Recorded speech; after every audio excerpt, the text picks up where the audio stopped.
Right here with Andy and Wilford. How you guys doing? Thank you for coming to Houston, man. Two questions for you guys. What was your very first vehicle? With Andy first.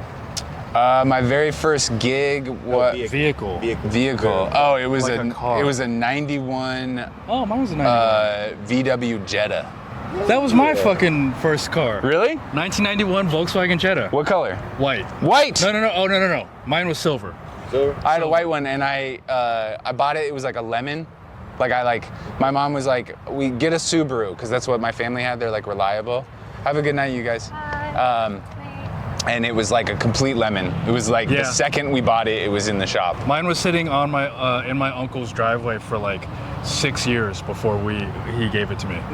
That's great. Just Automatic or manual? Automatic. Automatic. Come on, brother. Yeah, we're not real men, dude. Yeah. I love that whole bit about you.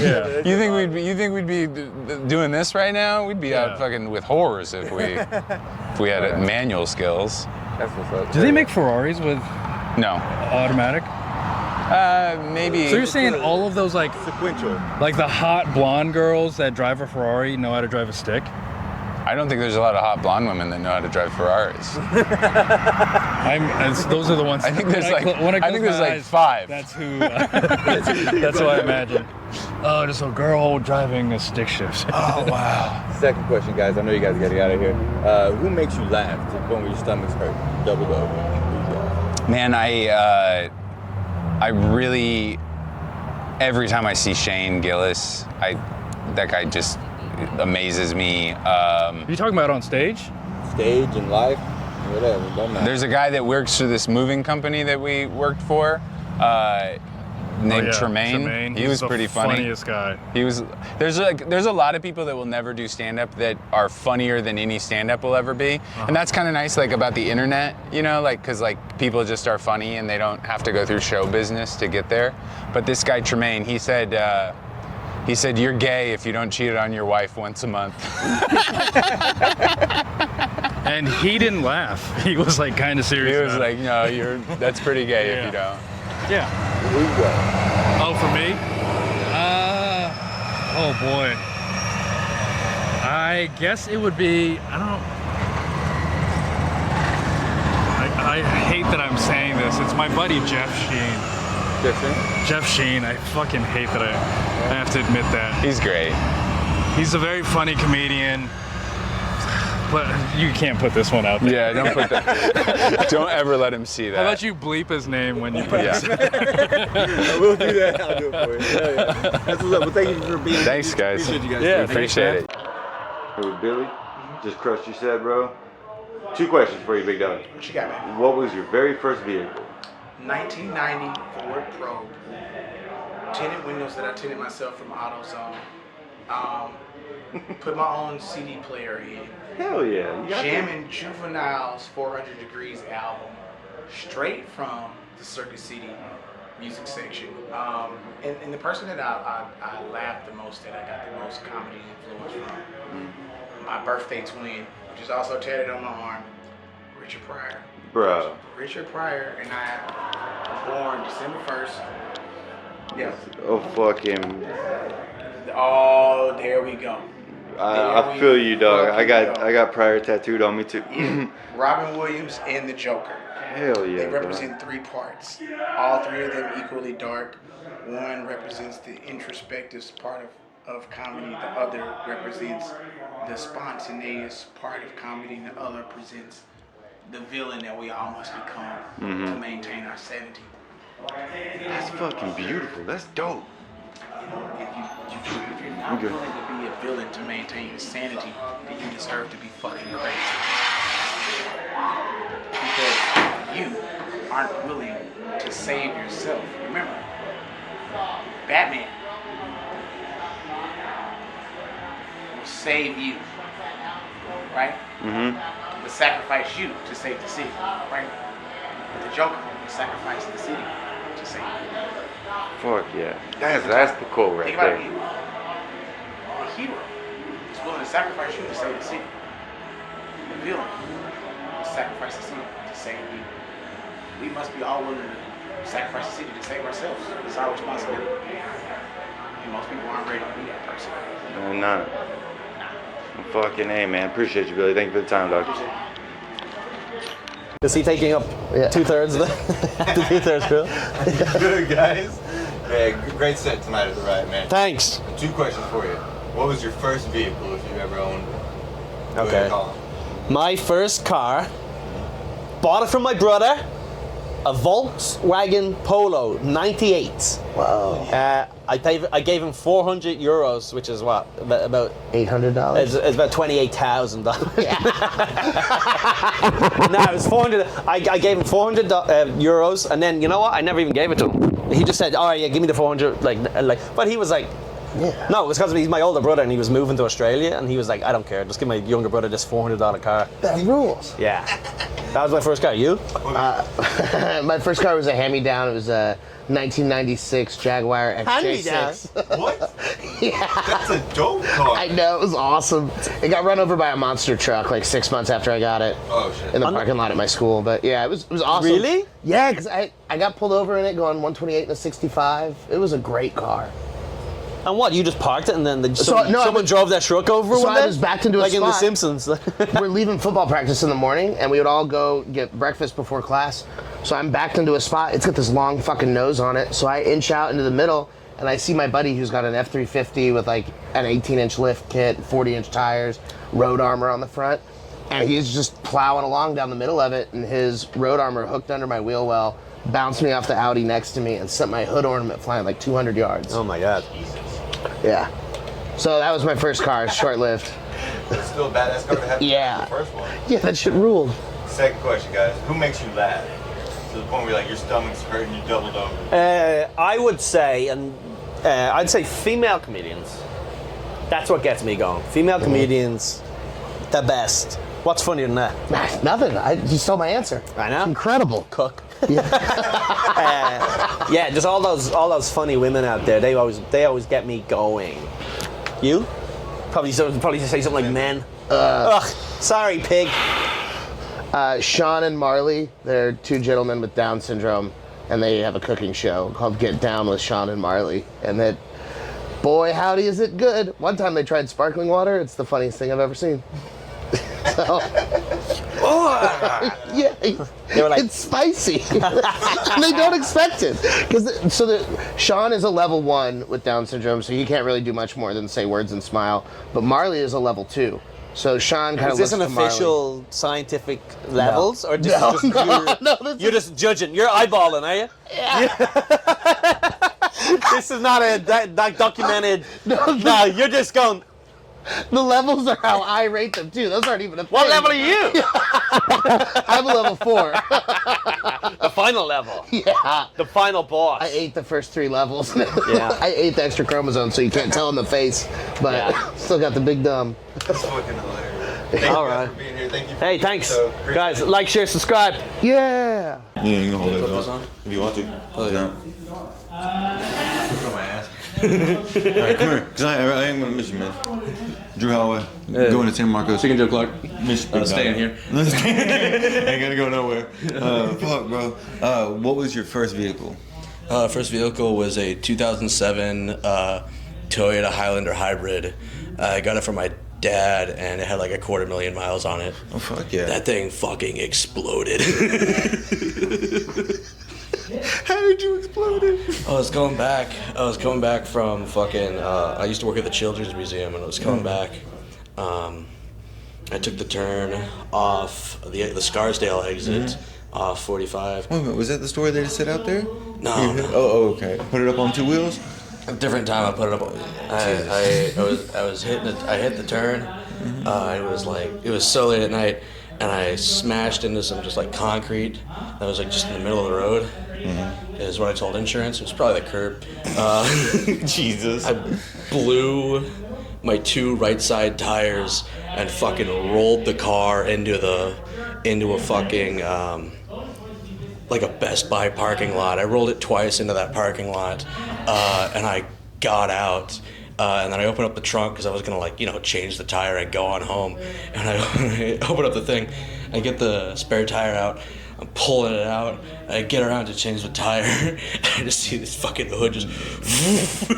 I'm like, fuck. Get away. Now I gotta call my dad. He's gonna yell at me. Fucking hilarious. Got the car on fire. I fucking love you, big I fucking guy. love that car so much. It's so fucking fun. I put like dude, I got it at like $250,000. I put another like 75 on it. Holy shit. Whoa, yo. Recording this shit. You gonna take a shit? Yeah. I know it. Yeah, bro. You gotta use the executive office. You got keys to that bitch? Yeah. What? They have keys to that bitch? I've just been using a knife to fucking fandangle it. They like put a new lock on it. Yeah, so don't break the new lock. No. How Also, okay, second question. Wrap this shit up. We'll do real a quick. clean one. Clean one, right? Clean one. No. Second question. Who makes you laugh? Who makes me laugh? Yeah. Fuck. I love a good bomb. Pipe bomb? Yeah, but like, I love watching people bomb on stage. People, as far as people kill on stage, I love, like Frankie Boyle. Tom Walker has my favorite special all time, Very Very, on Amazon. It's a mime special. Okay. Stuart Francis has like 2 or 3 like hour-long one-liner specials. Fantastic. Fuck, I have to check that out. Dara O'Brien is an Irish guy. He's Spell that, because I've heard that name before. DARA OBRAIAN. Fuck, dude, goddamn Irish names. I can. Wait, no, IAIN. Okay. Dara O'Brien. O'Brien. BRIAIN. Alright, bet. You're the second person to say that. Yeah, fantastic guy. His crowd work, his material. Perfect. Alright, wow. Also, anyone who's like doing material. My favorite thing is people who are doing material and they think it's relatable, and then they're finding out on stage that it is not at all relatable. You're talking about half of my set.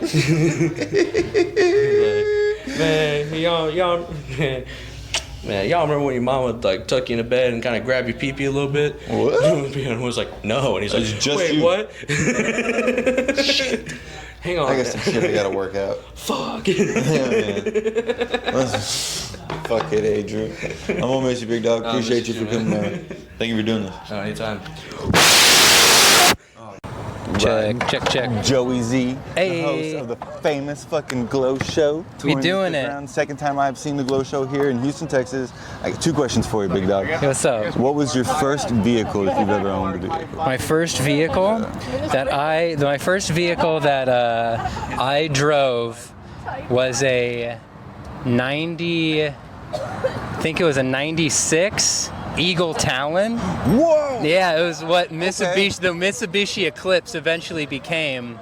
And I only got that car because my parents were friends with these really rich people in Omaha, and they went to this person's airplane hangar where this couple had their own airplane, like their own private jet, that they stored it at this hangar that was co-owned by a bunch of other rich couples that all had boats, planes and shit in there. And they went in there, and there's this black Eagle Talon in the corner, and they're like, "What's that?" And they're like, "Oh, it's one of the families here. Some kid's car who doesn't want it anymore. It's been sitting there for years."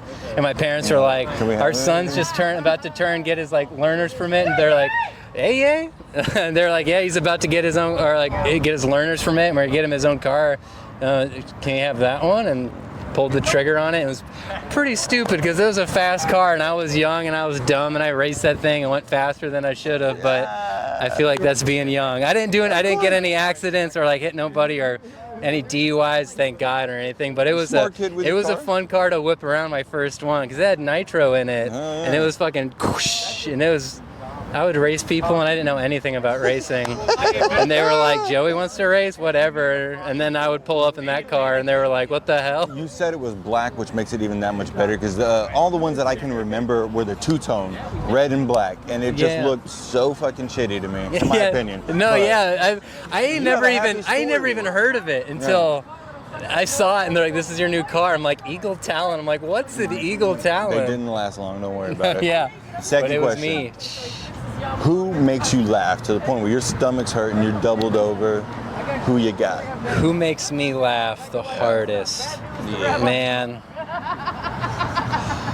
I always love Eric Andre. Anything Eric Andre does a lot. As far as like popular, more famous people go, like anything Eric Andre does, I love Eric Andre. People from Tim and Eric, awesome show, great job. Those guys are hilarious. Reggie Watts as well. Oh, I love Reggie Watts. Yeah, I'm trying to get like His some of music solo, like shit. He gets me going like disoriented, and I'm trying to get on his level. I love Reggie Watts, but yeah, those couple of cats there make me laugh so hard. Have you heard of Beardy Man? Burning Man? Beardy Man. What's the Beardy Man. Beardy Man. Who's Beardy Man? I don't know Beardy Man. He does music and whatnot, but earlier, like in your show, you had a kind of little thing where you started like creating your own beat and making a thing, and it totally reminded me of Beardy Man. So I gotta check out Beardy Man. Yeah, I'll do it. He makes improvisation songs up with all these kinds of beats. He's got a whole fucking system. Hell yeah. Out there. But yeah, no, that's I don't know why that just came to me again. No, I love checking out similar people, and people are trying to do something odd or beyond the norm. Mm-hmm. Yeah. That's what I try to do with my comedy. I'm not there yet, but keep working at it. You keep working, man. I'm just beginning this, and people like it, so like, fucking love just it. keep going, dude. Can't wait to see it again. Hell Thank yeah, you for thanks, coming Chicken through. Joe. Of course, Appreciate man. you, Thank you. Mm-hmm. Peace. Peace. Y'all just crushed y'all 70s. Thank you for being here. I appreciate it. Thanks, man. Two questions. First question: what was your first vehicle if you ever owned a vehicle? Mazda 626. Beautiful. Yeah. Hell yeah. Was it standard or automatic? Automatic. Yeah, I know. I can't drive. I forgot how to drive standard when I was a little kid. I used to drive my dad's truck, but I forgot. Yeah. It's all good. It's all good. It was a 98 Toyota Camry that was a lemon. It like died like the next day after I got it from like a used car place. Yeah. Yeah, that's fucking Yeah. cool. All right, second question. Who makes you laugh? Me? Who makes me laugh? Lots of people. My boyfriend makes me laugh a lot. He's funnier than all the comics in Austin. If he started doing comedy, everybody would be out of a job. I think we can all agree on that. Baby J is funnier than all the other comics. So, yeah. It's always not a comic. You know what I mean? Like if we're really being real, it's always just like a guy I know. Dad. Yeah. Very unintentional. Yeah, it's like Jimmy from Work's fucking hilarious. Yeah, I don't know how he does it. Yeah, Jerry from the parking lot is really fucking funny. Yeah. Thank y'all. Oh, Thank you. thanks, man. Yeah, man. Yeah, appreciate you. Here with Jamali, just headlined this whole first set at the Secret Group. Appreciate you for being here. That's all right, bro. First question, what was your very first vehicle? My first vehicle? Man, my first vehicle must have been a push bike. Push bike, like a bike, like a mongoose. Hell yeah. You know, like BMX mongoose? That was my first one. I remember I traded it for a pair of nunchucks. Nunchucks? Yeah, nunchucks and 20 pounds. It was like my first bike. It was a bad boy bike though. It had like all the mongooses on the handlebar and that. Dude, that's sick. It's cold. That's a good answer. Second question, where do you find your most comedy influence from? Where do you get your most like ideas, materials, thoughts, feelings? In terms of getting ideas and influence for comedy, I realized that, you know what, I tried to get it from just living, innit? Just actually being present where I am. Yeah. And just trying to, you know, it's always hard because when you talk about influence, you always sound like dickheady. Of course. You know what I mean? But yeah, I'd say like just trying to exist and trying to be in the moment is where I've found most of my influence. I found a lot of your jokes to be very personable, especially when you're talking about your mom and your grandma and all that shit. And that's stuff that's uniquely to you, and especially in how you perform it. Of course. And I really appreciated that. And dude, the American accent you put on is so fucking good, dude. I mean, there's something fun about even just like to exist as, you know, I'm not from here, I don't live here, and coming here and doing shows and being someone who's from a totally different culture and country, to actually be that and actually not just sort of like pretend I'm from here.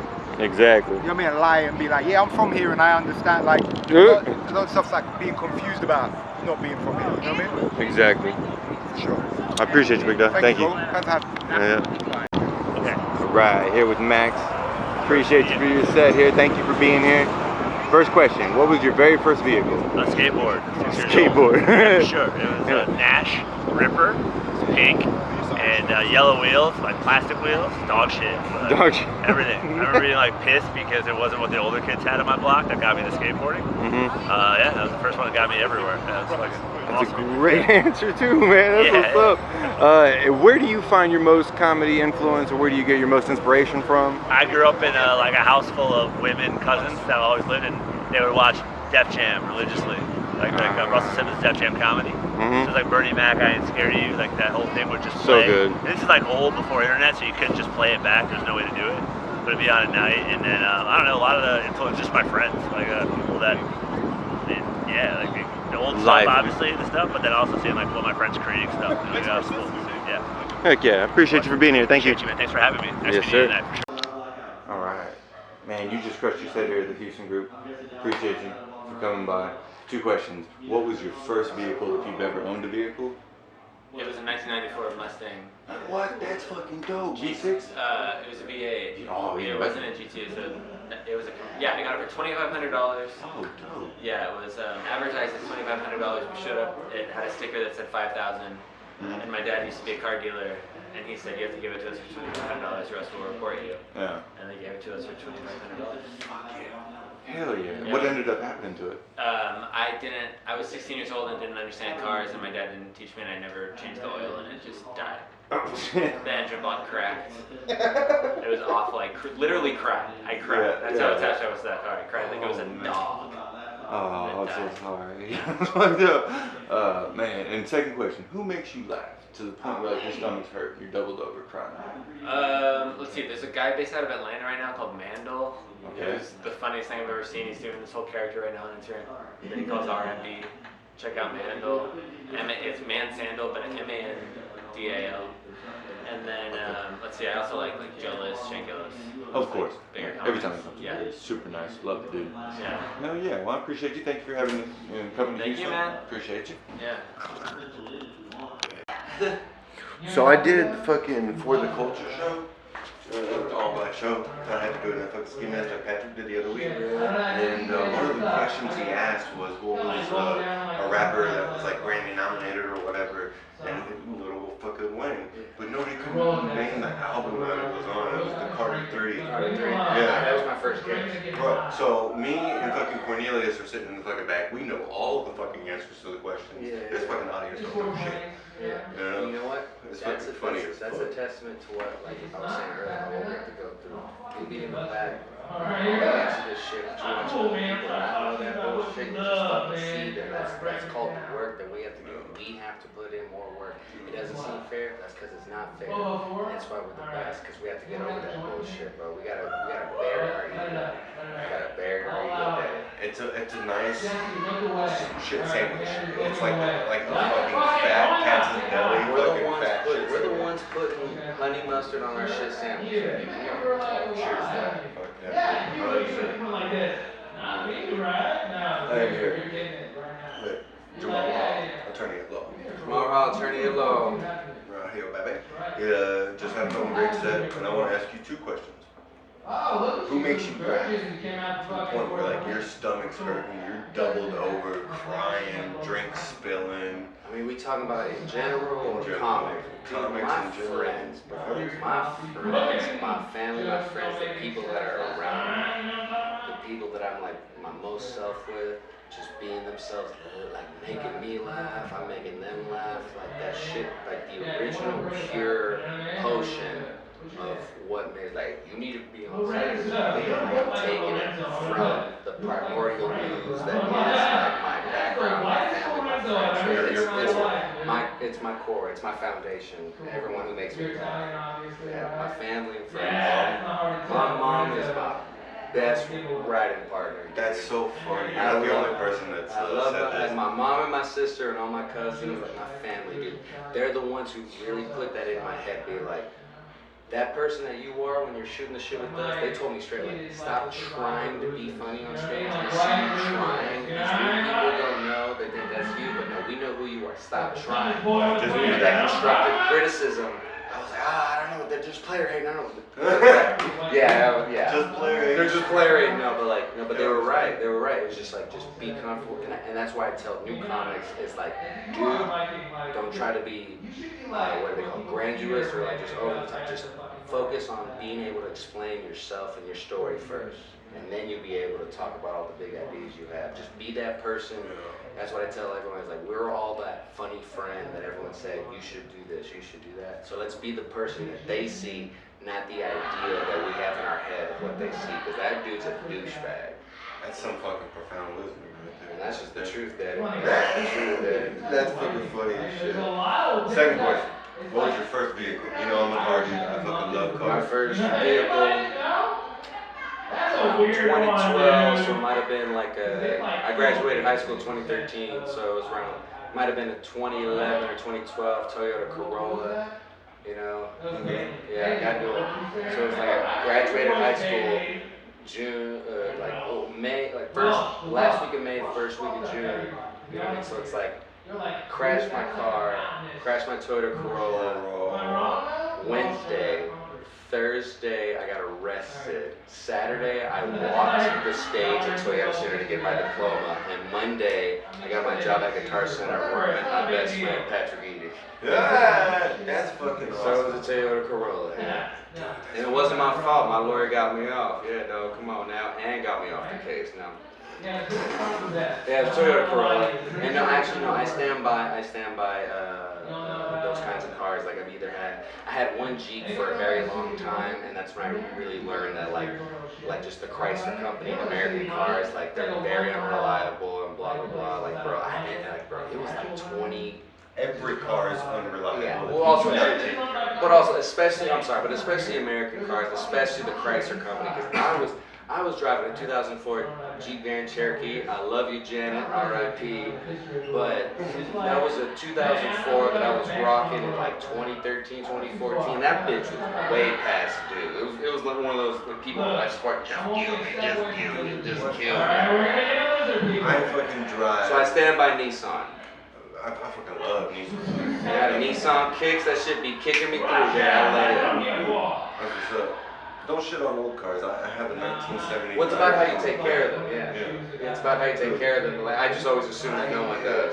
A million miles. What kind of van you got again? A 1979 40 Compact. See, and I saw a video on TikTok about a dude like, this is a 80s Honda Accord or something like that. It was a Honda with a million miles on it, and it was perfect. And all the comments, like what you just said, oh, somebody taking care of their car that lasts. I'm like, yeah, but you know how people are. They don't take care of their shit. Of course. And that's Bro, why you say that's like why I wear Japanese. clothes. I wear clothes that I've had my whole entire life. I've been fit and skinny my entire life. That's why I still got clothes from middle school.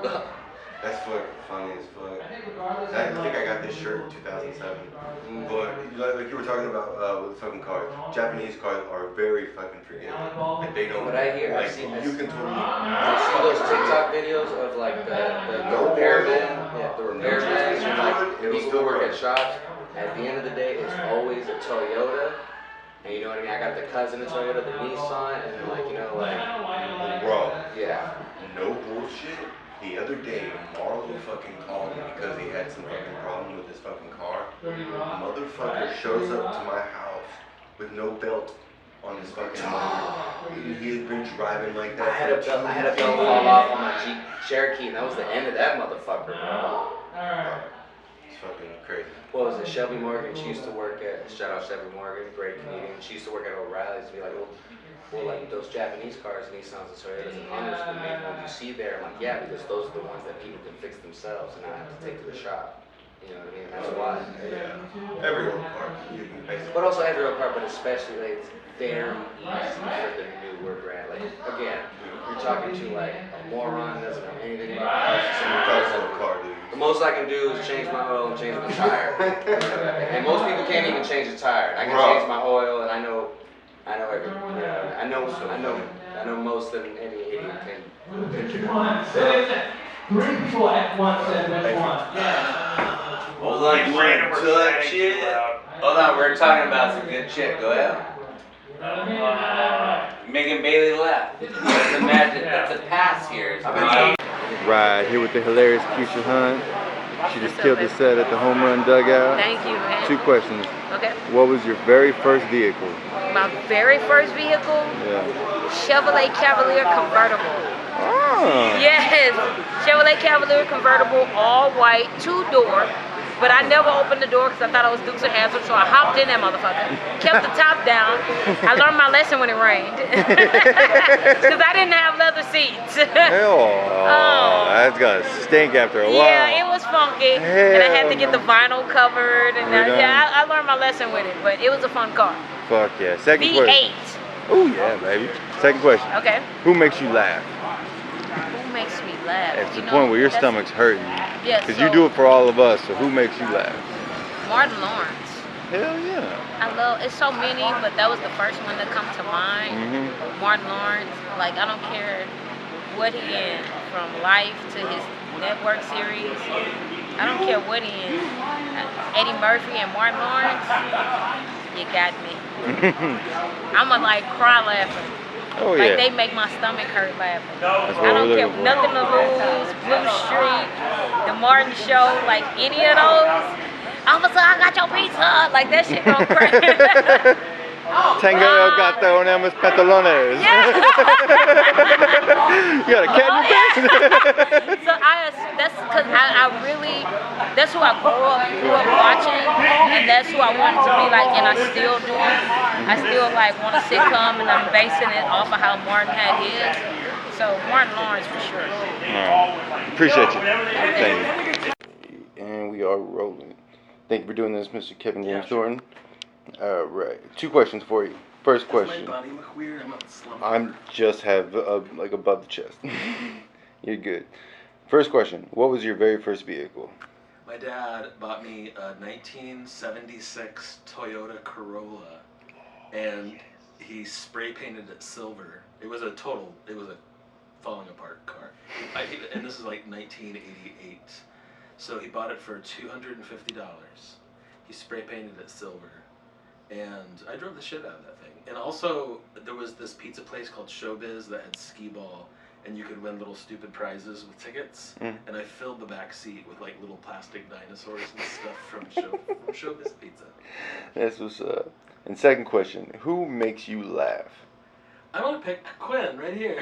Hey.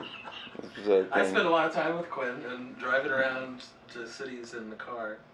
Quinn's pretty funny. That's what's up. Hell yeah. Good answer. He- I'm not just saying that because he's sitting next to me. I would have been mad if you would have said me. It would have been an awkward car ride afterwards. Yeah. Alright, thank you for doing this, man. You're Appreciate welcome. you. Yeah. Oh my god, bro. That fucking dying, man. that one's gonna go. That's a fucking great joke, dude. I got the mic for you right here. 2 questions. Do you want to know them beforehand? What up? Do you want to know the questions beforehand? No, that's good. Okay, let's roll it. What was your name again? Corey David. Corey David from Colorado? Yeah. Yeah, that's what's up. Man, I'm happy to be here. You are here. That fucking set was amazing, dude. 2 questions. First question, what was your first vehicle? Jeep Cherokee. What year? 98. Was it automatic or standard? Automatic.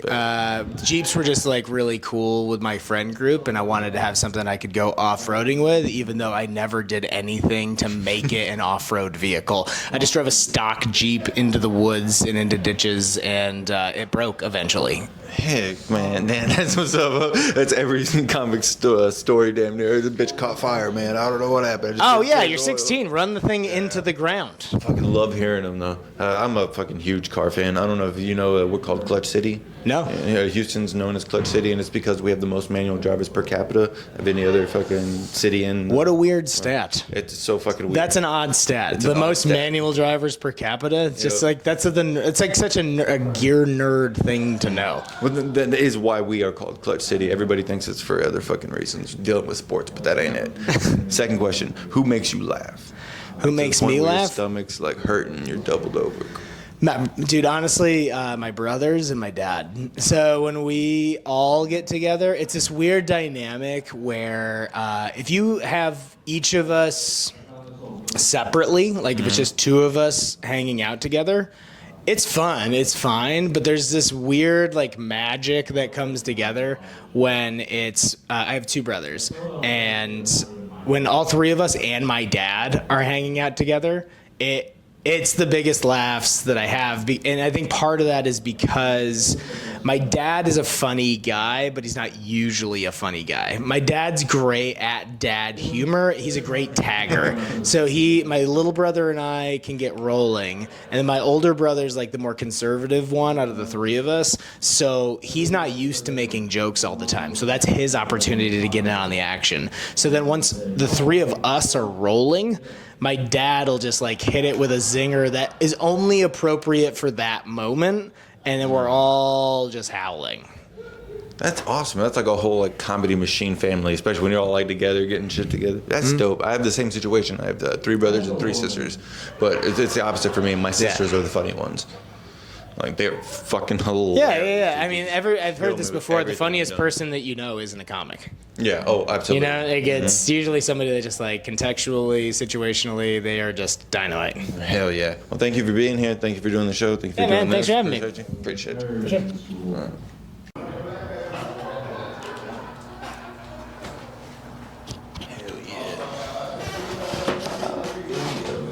About to do a quick interview with my good friend, Mr. Chicken, the original Chicken. OG, triple OG, what's up? OG triple, hey, that's a lemon pepper. You ain't We ready. on your ass. You ain't ready, bro. Let's go. Hold on, I gotta tag you.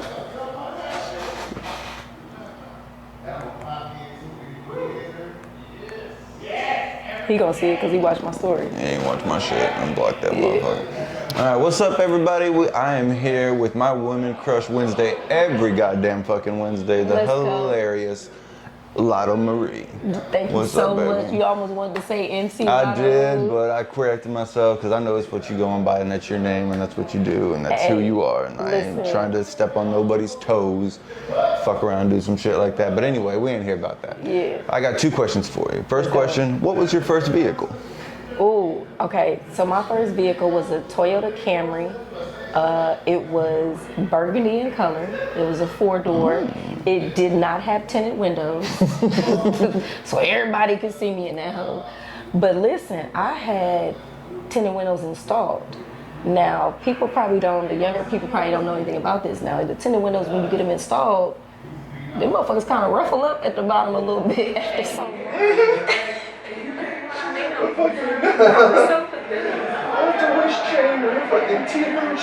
Alright, enough on me and my scares. I'm sorry. Okay, second question, baby. Who makes you laugh?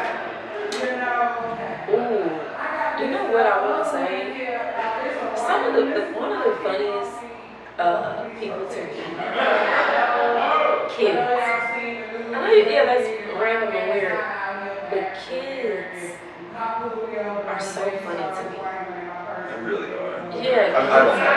I don't have kids either, but I feel like kids, like, they make me happy too. So, and I laugh at other things. I laugh at a lot of like just regular stuff. Now when it comes to comedy, like I enjoy comedy. I enjoy clever comedy, real comedy. I guess the only type of comedy that I really don't have value for is like really smart comedy. Just because a lot of times, I feel that. yeah, like even at nighttime when I don't even want to watch comedy at nighttime when I'm about to go to sleep because I don't want my brain, like, because I'm going to analyze it. You know what I mean? Like, You don't want that to be the last input of information you have before you go to bed. And you created something you're falling asleep to. Yeah, like I like Bridesmaids, Baby Mama, like those type of movies, like Bridezilla, crazy shit like just that. like Reality. Yeah, like real life, like funny. I'm talking about kids making me laugh. I don't know how to make this into a joke. I talked about it one time on stage. We were at a fucking funeral for my stepbrother's dad, and we're going to take like a sad family photo in front of the fucking casket. And this, my niece, who was to take a fucking picture, and immediately it's just like, everybody else is crying and sad, but she knows there's a photo coming. God damn it, she gonna look good in that bitch. I don't give a fuck what y'all doing. And I'm telling you, I was crying already, but then I was just crying with laughter, and there was like 60 people all around us just busting out fucking laughing at this Tell you, little fucking girl. kids, it's their innocence that makes it, that's so funny. I just seen one today where it was a kid that was like 4, and her brother had to be like 6, and the brother is like, hey mom, look at me, and the mom looks up, and the brother is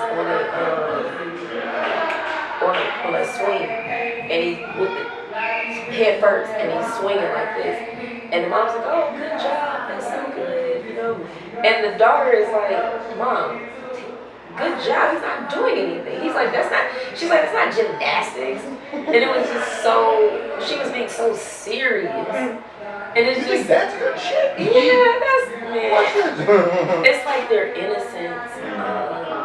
And again, I just go back to pureness. That's something that I'm interested in regards to just comedy. So that's something even like, As you're saying it, I'm thinking about how to write pure in myself. so as I'm around kids, I try to make kids laugh. Because I'm interested in, it's gonna be funny. And I want to be funny to everybody. If you can make a kid laugh, you know what I mean? If you can make an older person laugh. If you can make a crying kid laugh, like they are crying like it is the end of the fucking world, and you can change that around. And I'm gonna tell you what. That's some power. It's not even words. One thing that I work on with kids is actions. So it's like a face, or you know, even like strange. That kind of stuff is comedy, and it makes a difference on that stage. Because one thing I want people to realize is that we are entertainers. I'm trying to be a better entertainer. I just told somebody that today. Let me go get her off the stage. Listen, Lotto Marie. Please follow her. Please follow me. Y'all keep supporting Chicken. I remember when he first started, this man is not where he first started. Okay, this man is, he's always been a staple and super useful because of his ability behind the camera, but it's before the camera, in front of the camera that I'm super impressed with. I want you to keep doing it, and man, I'm super proud of you. Appreciate you. All right. Thank you. First off, thank you. Yeah, absolutely. I really appreciate it. I didn't know what I was doing at first with these interviews. I just started like capturing them. Like, Do you have a lav mic? What do you got? How you mic'd up? Oh, well, I'm just running off. Running off camera sound? Yeah. That's the next step. Yeah. Gotta get you mic'd up. I have mics. Oh, no. We can do it quick if you want to. But, I just wanted to be quick about it. Yeah. So anyway, thank you for doing this. Yeah. First question. I always ask everybody who comes here, what was your very first vehicle? My very first vehicle? Yeah. A 1988 Honda Accord hatchback. Yes. I knew it was something dope. I fucking love it. It was from a police auction.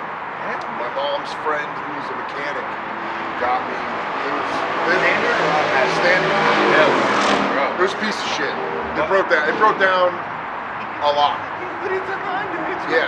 Master cylinder. It had like 170,000 miles on the engine. It was wild. Yeah. Always ask that question because Houston's known as Clutch City.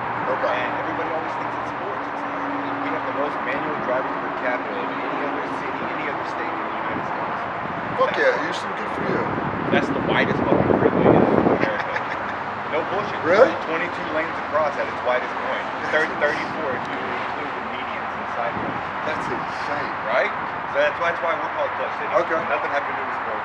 It's so automotive funny. related. Yeah. And that's why Houston looks like a big racetrack. We have our inner circle, another loop, and another loop. You guys just love gasoline. Dude, fucking love it. Second question, is there a lesson that an older comedian or mentor taught you that you could impart on younger comics? Anything that just comes to mind? I mean, there's a lot. I think I've learned a lot. That's how you learn a lot of this, is by talking to older comics and hanging out. But probably the best lesson I ever learned was just don't be a dick. Because this is a fun job. So why be a dick at a fun job? Exactly. Why ruin someone's good time? That's great, man. Even if you're having a bad day, just, get through it. Exactly. Don't bring anyone else into it. Power on through. Yeah. It's simple and fucking great. Just don't be a fucking dick. And there's so many fucking dicks here in Houston, so I'm fucking glad to hear it from somebody who's fucking made it, man. Oh, well. I just started doing this like docu-series thing. Calling it "Can I Get 5 Minutes?" Yeah. And it's the most like dreaded question to ask like a booker or another comic or whatever, and it's one of the worst questions to hear from that other perspective. Yeah. So I want to use like that as like a little clip in it. Oh yeah. Yeah. Yeah, absolutely. And before we get out of here, I told you last night I love your trading card thing. Oh yeah. So Fuck I yeah. have a gift for you. All right. 2 UFC. Yeah, dude. Hoist Gracie and fucking Rogan, dude. Rogan with hair. Awesome. Rogan with hair. Shout out. That's awesome. Thank you so much. Yeah, man. I really Thanks, man. appreciate it. Have a Absolutely. great show, dude. Thanks, dude. Yes, sir.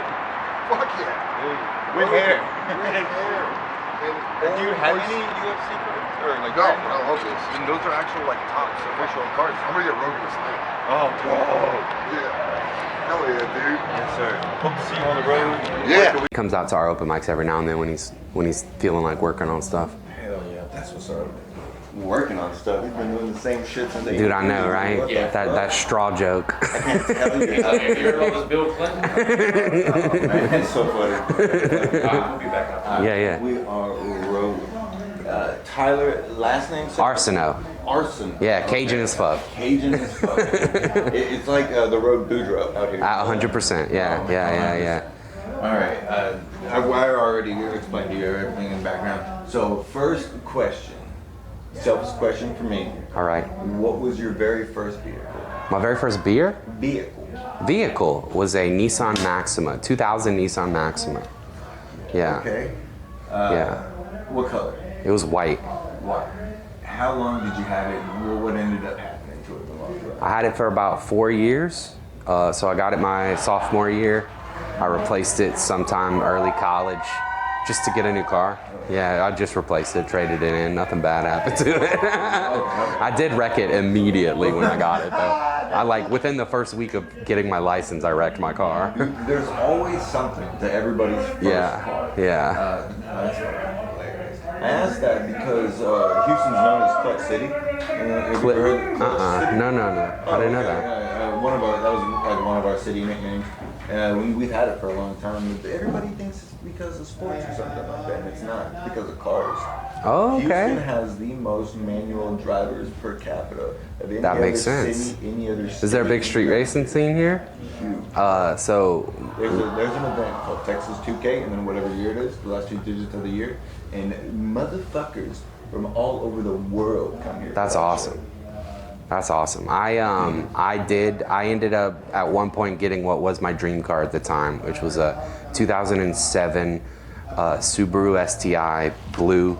Subaru blue. It was the perfect car. Did you have the pink emblems on it? No, it was the red, just the regular red STI emblem. Okay. It had black rims. Dude, it was the dopest car ever. Ended up, the insurance was more than my car note. Oh, of course. Yeah, it didn't. I had to get rid of it. It was too expensive. Oh man. But yeah. At least you owned it for a little while. Yeah. And then I went down to a 94 Acura. But yeah, I drove manual. I drove only manual for about 10 years. Yeah. Okay, so a lot of people I've asked that question to have not driven manual. Yeah. And I've interviewed a few international comedians. Okay. And bro, their first car was like a fucking tractor. Yeah, for sure. This fucking Yeah. girl in Ireland. The first thing I actually drove was a fucking tractor.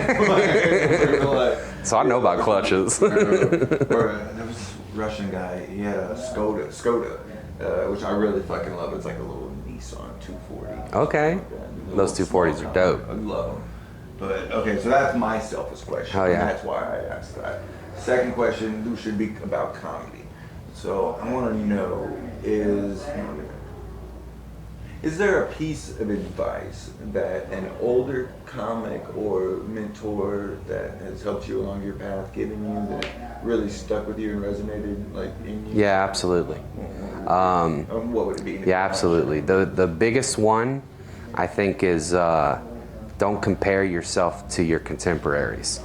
Very good. Or not just your contemporaries, but that is such a trap to fall into as a comedian, is comparing yourself to somebody else, because all of our journeys are so different. So different. Yeah, and it's real easy to be like, why ain't I getting booked like that guy? We started together. But like the truth is that's not your journey, right? And the best thing you can do for your mental well-being is to just make sure you're not comparing yourself to others, and when you are, you make sure that manifests in a positive way for you. So if you do find yourself comparing yourself, then make it, light a spark under your ass, right? You got to turn that energy into something positive. Absolutely. I always say it's we, not me. Yeah, yeah. 100%. It doesn't even matter if you're on my fucking team or not. Yeah. And it kind of goes with what Dan said earlier tonight. It's basically, don't be a dick. Yeah. Like keep your ego in check. Because there's a lot of fucking haters in the scene, of course. Well, I didn't really know about Louisiana scene, to be honest with you.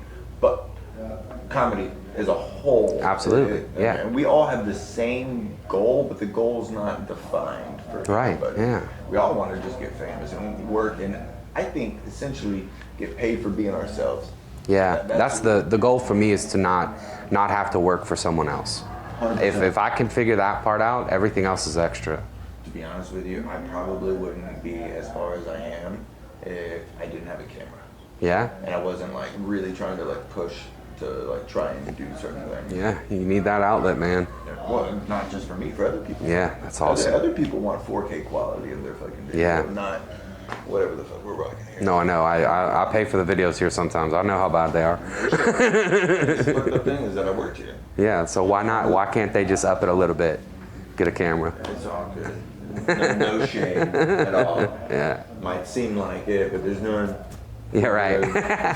Get a 4K camera. Come on, who's paying the bills around this motherfucker? I mean, it is. No. Thank you very much. Yeah, man, that was awesome. Really Thank you so much, appreciate man. it. I It's don't good seeing know you, when chicken. it's gonna come out. Oh, no, man. Can't promise you nothing. I'm just happy to be a part of it. I appreciate you, brother. It's good to see you, chicken. Likewise, man. Back from that fucking masterclass. Holy shit. Drew Hallway is one of the funniest people I've ever met in my entire fucking life. You can never, oh my God. Drew is a psychopath. Drew is, he's a complete individual. There's no one else in the world that's like Drew. There's never anyone gonna be like Drew. That shit was insanity, dude. Nazi Madagascar. Who the fuck can pull that off? You think bees know about honey mustard? Oh my goodness gracious. Dude, so goddamn funny, bro. Doing bowl cuts every month with Drew is the funniest shit. That's still going on? Yeah, we've been doing that for fucking years. Now we do it at Axelrad. Oh. Dude, that is by far my favorite show. So what is it? You watch old movies and some shit? We- Like Mystery 3000 or whatever? Yes, but so it's like, it's filmmakers, and then they play one of their early work, and we roast the shit out of it. Like Mystery Science 3000 or whatever the fuck. And then they play like a redemption or whatever. But it's just me and Drew roasting the shit out of these people's art. It's fucking phenomenal. It's so fun. We just make each other laugh. Like, oh, it's so fun. Drew's a national treasure. Drew Hallway. Crime Committer 69 on Instagram. Oh, dude, so goddamn. Even the name. Crime Committer 69. It's just fucking funny. beautiful. Well, he had another one. It was like something along the lines of international espionage. I don't remember what it He's was such a called. funny It was so goddamn motherfucker. funny. God damn it. Anyway, All right. a piece of advice that a fucking higher up mentor comedian has given you. So, something that you've really taken to heart and adapted to your own life. man. So it's like a couple different things. Like when I first started, Ali Sadiq did like he did a thing at the Improv, at Houston Improv, like a class for new comics, like a bunch of shit. Were you there? I was not consistent, but that is when I started. Damn, for real? Shit. So okay. Because after Ali, when I came back to the fucking class, it was Barry Laminack. Barry Laminack was doing it for 6 months. And honestly, Barry's little class, his hosting class, taught me how to host better. And that's like when you start, that's a good. Which is honestly, hosting is an art in and of itself. It is, and like the hardest thing or the weirdest thing for me when you're hosting is like how to set, because when you're hosting at a club, they want you got to do like the intro, welcome to the club, no talking, here's the bathrooms, blah blah blah, that sort of shit. You got to do your flight attendant shit for a club. And so it was always weird, like, how do you go from doing those sort of announcements to then, I'm doing comedy? And he goes, and it's so simple, but he was like, you keep the mic in the stand when you're doing the, like, hey, welcome to the club, blah, blah, blah, he goes, and then you ready to have a good time? You ready to have a good time? When they all, he goes, then you take the mic out the stand, you move the stand, and then it's like, now we're doing comedy. And I was like, that's brilliant. Yeah. So like a little thing like that. Great. But Ali. I'm sorry, because that was one of my biggest critiques in me submitting my fucking videos for review for people and whatnot. And it was the mic getting stun locked on the fucking mic. But I'm not hosting. But that's a great that ties into the whole fucking thing. Really good of it. And then like Ali, his shit was like, sorry, because he's auditioned in front of, like, you know, they go audition and then he goes, it's me in a room with 5 executives in a suit, in suits, and you gotta do your act. He's like, but you do it like it's to everyone, like it's the whole fucking crowd. He's like, and you should know what's your 1 minute set, what's your 2 minute set, what's your 3 minute set, what's your 4 minute set, what's your 5 minute set. So if somebody goes, give us a 5 minute set, you already know. This is my 5 minute set. Yeah, this is my type 5. This is my 1 minute, 2 minute, because executives in different situations are gonna ask you for different things. So if you in your head know, if I have to, here's my 10 minute set, here's my 15 minute set, here's my 1 minute set, here's my 2 minute set. But then you know that. It should not be a roast joke. No. It should be an actual joke. It should be a fucking joke. Like him walking in front of the fucking camera. What was that? Da-da-da. But yeah, so yeah, that's actually a very good fucking piece of advice. I really appreciate you sharing that with me. Fuck, another comedy question. What tools or things are you doing now to help further your career? I know you have the idea that you want my help with, and we shouldn't talk about that. But anything else? So no, I'll bring it up. This motherfucker's trying to do fucking what is it? The knife. Fucking, you're learning how to spin knives. Oh shit! I've completely forgot I did that. See, this is one of these things. You know what I do? Video and cut off his finger. We're coming back to the clip right here. I was the butterfly knife. I was doing that shit. Yeah, but this is what's funny. Like, whenever I get like real depressed and I can't force myself to do the things I need to do, I at some point can't just sit around and do nothing. So then I'm like, let me do something. So then I'll like pick up butterfly knives or some shit. And then I do it for like 2 weeks until I get my mind back right. And then I never do that shit again. Bro, I've like painted shoes before. I do all sorts of random shit for like a couple of weeks. So that was one of them. When you said that, I forgot I even did that. That's so funny. I forgot all those tricks that I learned. I still know how to like flip it open and shit, but like all the other shit I forgot. You should paint a pair of shoes with like a famous comedian on them. I'm actually doing a pair of shoes right now for Ben Daniel. Okay. They're gonna be dope. What was it? Oh, Bird and Ernie or like Sesame Street? Yeah, Sesame Street. Yeah, it's gonna be dope. Nah, dude, you gotta do some comedians on it. I want a pair of Richard Pryor Nikes. I could do that. That'd be cool. Fuck yeah, bro. We gotta make that happen. Well, what do you think about the documentary I was talking about? The rockumentary, the fucking docuseries. Which one? The one I was just telling you about doing. Can I get 5 minutes? And I want it to be clips of fucking comedy and interview style like this. Yeah. With like some. I think that's dope. Burning, putting on. Yeah. I think that's cool. Yeah. Yeah, it's cool. Oh, that's what I was gonna say, because you said, what are you doing for your comedy career or shit like that. So it's now what's super important is online, right? So videos, content, that sort of shit, you know, it's like still writing, trying to get up as much and all that and working on the act, but also it's like you have to do some other shit. Because it's not like it was back then. You could be the funniest motherfucker in the world. There's a million funny motherfuckers. So you have to do some shit to like. But if you're not showing it to nobody, you're not exactly, showing it to nobody. exactly. So you're doing shows, whatever, but like you have to have something else too. You have to have some sort of online presence. You have to have some sort of videos, and it's like. So. That's why I'm really trying to get working on like comedy adjacent stuff. Yeah. What we're doing right the fuck now. Exactly. This is content. Yeah. 100%. Beautiful. Yeah. You know? Because that's what the fuck we need. Distribute it though. That's like what I'm. Yeah, I don't know. I don't know how to. This is the thing. I don't know how to market good. I don't know how to market good. That's what I gotta figure out. That's my fucking task. Yeah, that's what we all gotta figure out. You know? Yeah. Or then, you know, because then we won't be sitting here. How do I sell my soul to the devil for 5 minutes of stage time? Well, that's easy. I'm just kidding. Well, that's easy. Fuck? What is it? Buy Coke and give it to the host?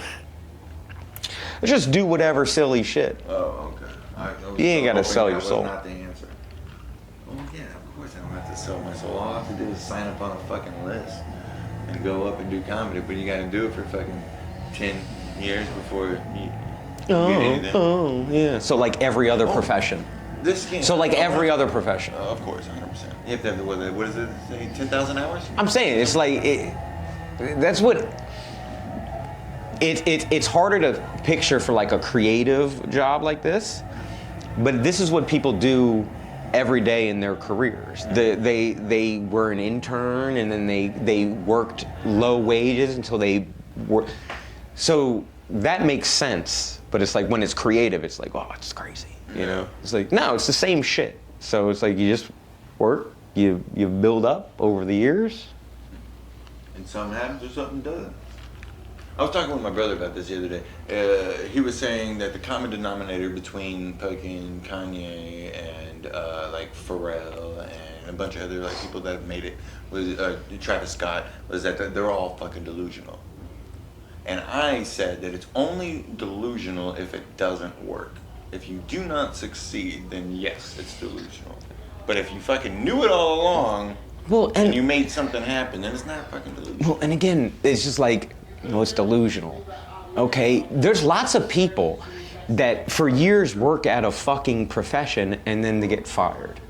They lose their job. So whatever. You know what I'm saying? Of course. I forgot where I was going with that, but it was the point. We'll circle back to it next time. On Can I Get 5 Minutes? Can I? Who hosts this? Who hosts this? Bro, so who hosts this? So I interviewed fucking Dane Soder and he helped me with the camera work earlier. Dude, and I told him the name of it and you could just see in his eyes like, this motherfucker's not asking me for 5 minutes tonight. Not at the Improv. Like, it was that look right there. Like, what? He goes, I've been on billions. You're not getting 5 minutes. No, not at all. He would do a Cat Williams impression in my mind. And I don't think But he's such a sweet guy. Oh shit. You confirm. He did a Steve-O impression. Who? Dan Soder. Oh, for real? It was so fucking good, dude. All right, that's what I'm talking here tonight. Thank you. All right, I'm here with Shabazz. You just killed his host set.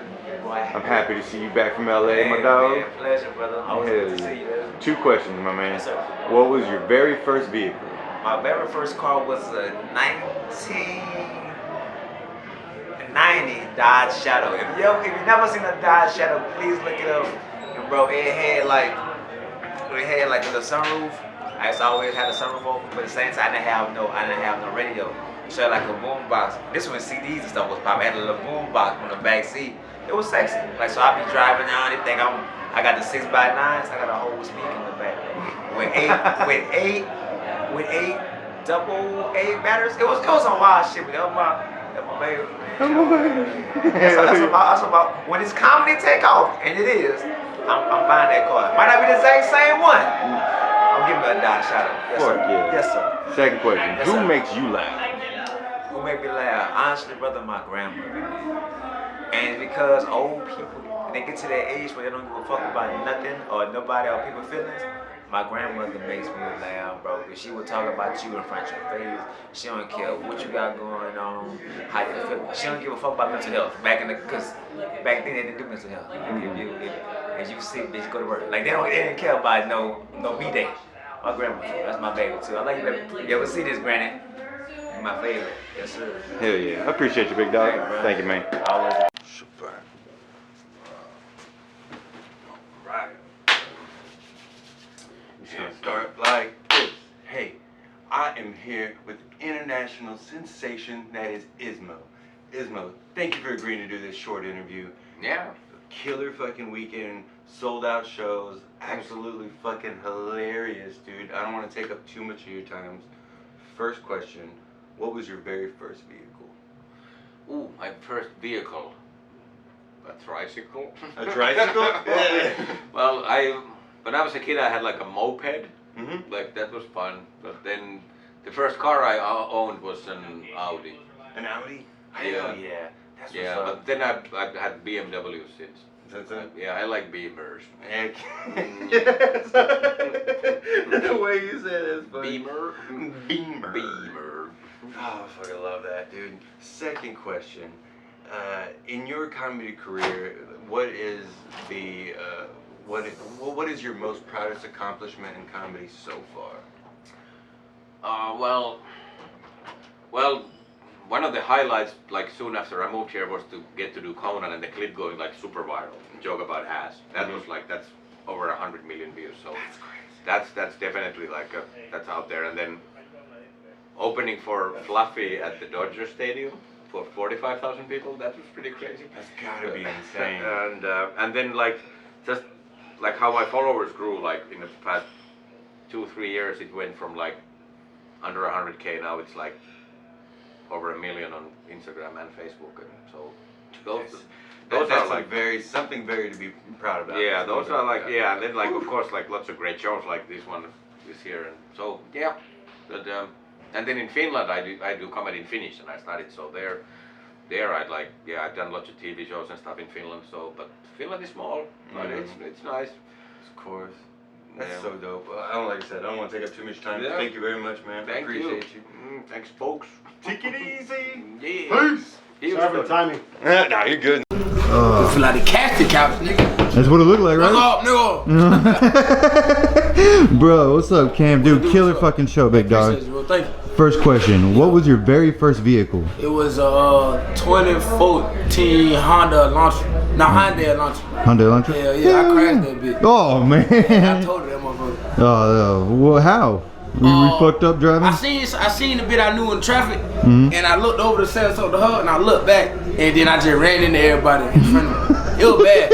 And then the girl got the car, the girls I hit had got the car, and they were like real mad and shit, and they see me. I dropped my shirt off because I was in Florida. It was hot. And then they see him and they're like, oh, you look handsome, so we're not gonna be too mad at you, but they was still like pretty pissed. Fuck yeah, well I'm glad everybody was okay in it, Jesus. Nah, fuck the whole, they ran my insurance through the roof, nigga. $100,000, that Rollo had to pay a piece of shit. Oh man. That's crazy.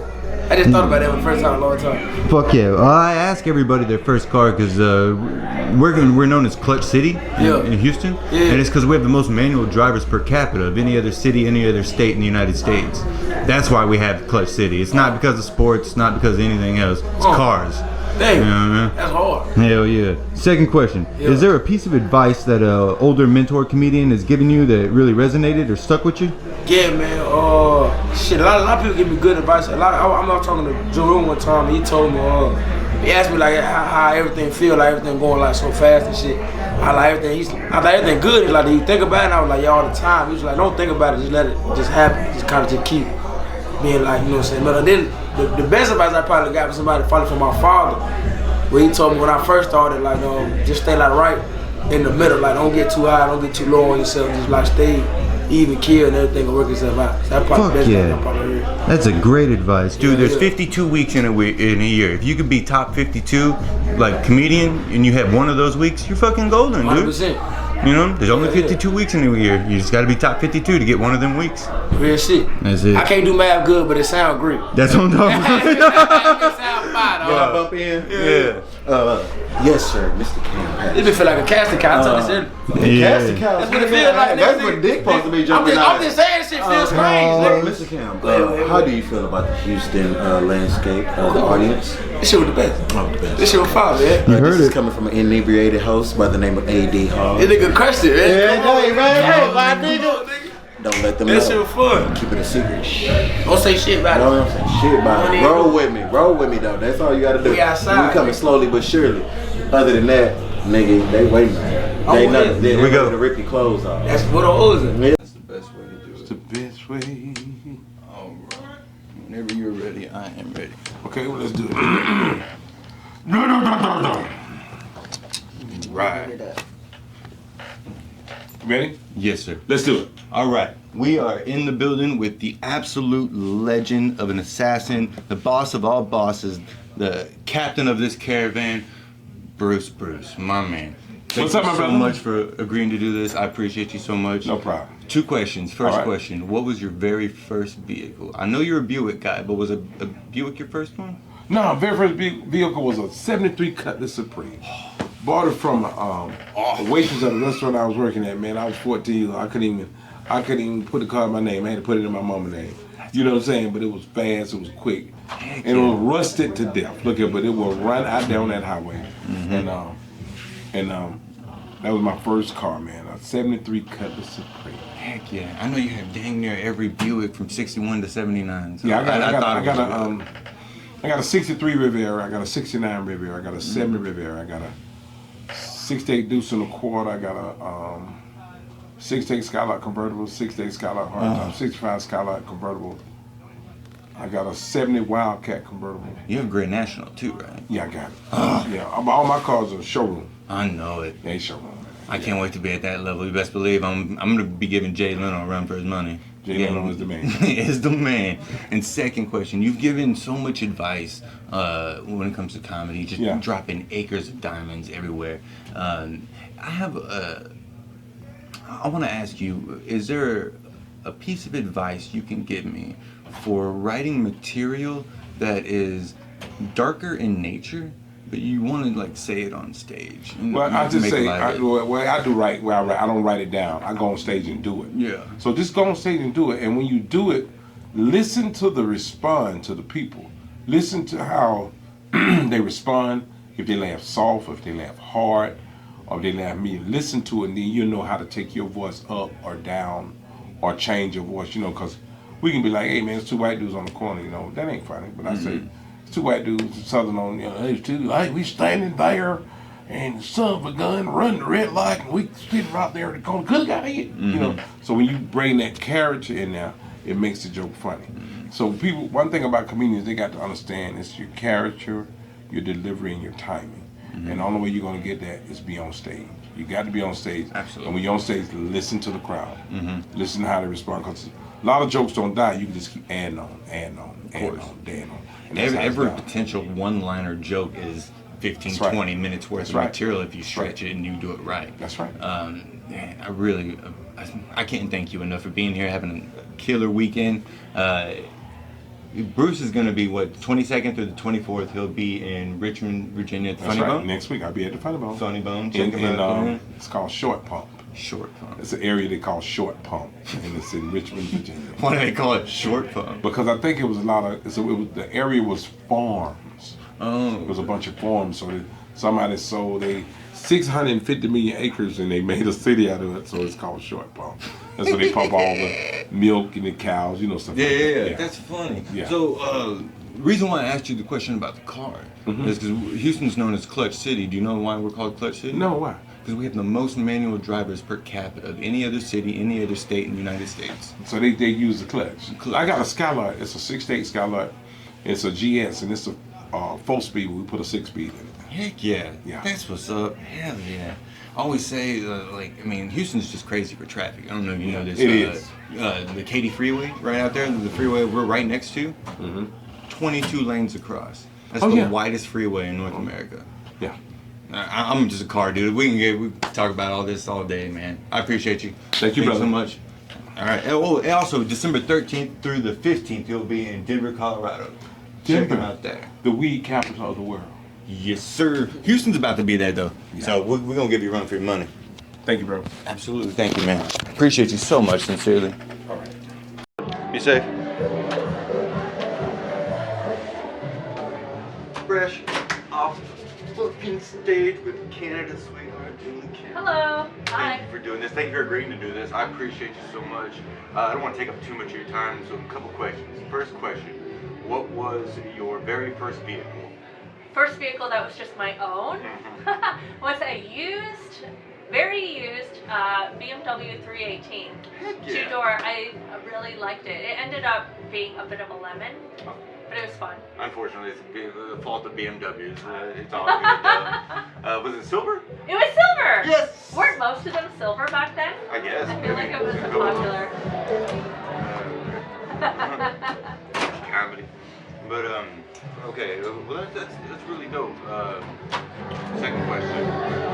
In your comedy career thus far, what is your proudest accomplishment in comedy or comedy adjacent? Proudest accomplishment in comedy or comedy adjacent? I don't mean to sound cheesy, but the more I do comedy, the more I'm more not stopping to be like, oh, that was a milestone. Do you know what I mean? Like, I don't think about it. Maybe it's because I'm hard on myself, but the tour with Ronnie Chang, when I opened for him around 2022 across North America, was very, very cool. That was a big, boost for me for my comedy career, in terms of going to the next level. I also think that I became better at comedy after I had a baby. And that was a surprise to me, but it makes sense now because after I had a kid, it's like I didn't have time to waste. I could talk about my own experiences instead of fabricating a joke or whatever. And then I just became a lot more vulnerable, but also savage on stage. So I think I found my voice almost right away after that. Yeah. How it happens. I can't just go keep happening. And it's so loud out there. I don't know why he has the music so loud. There's not that many people left in there. Anyway, well, that's interesting. That having a kid made you almost find, like you said, find your voice. I've recently abandoned the idea of trying to find my voice and just find my rhythm. Oh. If I can find my rhythm on stage, my voice will come out. Oh, I really like that. And what's the logic behind that? Musical, besides, in a sense, we are performers, but a musician plays his guitar on stage or whatever, drums, whatever. We're up there playing the audience. Yeah. So if I can build that rapport, just being me on stage and find my rhythm, I know my voice will become out in itself. What I like about that, it's almost like saying you're taking your head out of it and you're just going with feeling. I don't know if that's what you mean, but that's what comes to mind for me. And I like that too because I've also struggled with being too in my head for comedy. So I find that it helps to just kind of let go. I find that my comedy is good when I'm tired too because I don't have extra capacity to overthink it. Absolutely. You know? When I'm dead tired and I have to go up on stage for the third time in a night, that's usually the best set. Weird, huh? It's so weird. That's awesome. Damn. Yeah. That's a good thing to think about that. Yeah, good luck. Okay, last silly question. You're on death row for who knows what. What is Julie Kim's last meal? My last meal? Yes. Oh, wow, I've never actually thought about it. I've heard this question before, I haven't thought about it. I guess it has to be something that, poutine? Yeah. That's racist to Canadians. I am Canadian. You're Canadian too? Where are you from? Kelowna. BC. I was just in Kelowna. Mm. I did my first show of the tour in Kelowna on Thursday. That's awesome. What? Yeah. What are you doing here? Well, I was raised here in Houston now, so that's where I'm from. Huh. And White Rock. Yeah, totally. Well, I'm from Vancouver. Oh, wow. Wow.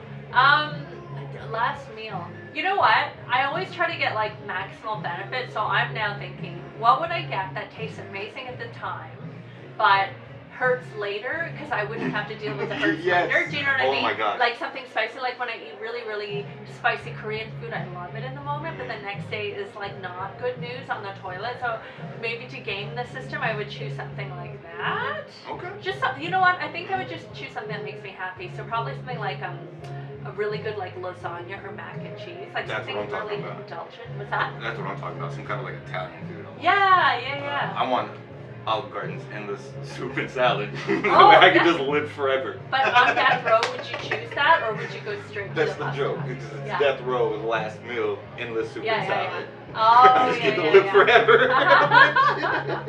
Stupid. I'm sorry. No, it's okay. Moving on. That's it. Man, that was a killer set. I'm so appreciative for you doing this. I hope to like see you down the road and come to Journey. I hope so too. Nice to meet you. Likewise. Oh wait. You went for the handshake. I went for the fist bump. Try to be And then we'll respectful. do the fist bump. Boom. Okay. Nice. Thank you. This has been 5 Minutes with Julie Kim.